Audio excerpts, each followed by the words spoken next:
এক যুগ পর আবারও আর্জেন্টিনা সুইজারল্যান্ড। 2014 সালের সেই নাটকীয় ম্যাচ কি ফিরবে? 12 বছর পর আবার বিশ্বকাপ মঞ্চে মুখোমুখি আর্জেন্টিনা ও সুইজারল্যান্ড। শেষবারে দেখায় শেষ মুহূর্তের গোলে জয় পেয়েছিল আর্জেন্টিনা। এবার কি ইতিহাসের পুনরাবৃত্তি হবে?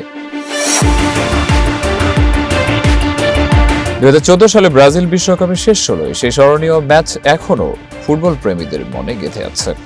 নির্ধারিত 90 মিনিট গোলশূন্য থাকার পর অতিরিক্ত সময়ে 118তম মিনিটে লিওনেল মেসির পাস থেকে গোল করেন আর্জেন্টিনাকে কোয়ার্টার ফাইনালে তুলেছিলেন অ্যাঞ্জেল ডি মারিয়া। দীর্ঘ 12 বছর পর আবার বিশ্বকাপের নকআউট পর্বে দেখা যাচ্ছে দুই দলের। তবে এবার আর্জেন্টিনার মাঠে নামছে বর্তমান বিশ্ব চ্যাম্পিয়ন হিসেবে। লিওনেল মেসি এখনও দলের সবচেয়ে বড় ভরসা। চলতি আসরে ইতিমধ্যে 8 গোল করে দারুণ ফর্মে রয়েছেন তিনি। অন্যদিকে 72 বছর পর বিশ্বকাপের কোয়ার্টার ফাইনালে উঠে ইতিহাস গড়েছে সুইজারল্যান্ড।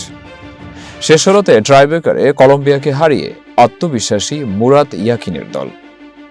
মজার বিষয় হলো 2014 সালের সেই ম্যাচের মাত্র 3 জন ফুটবলার এবারও মাঠে নামতে পারেন: লিওনেল মেসি, গ্রানিট জাকা এবং রিকার্ডো রদ্রিগেজ।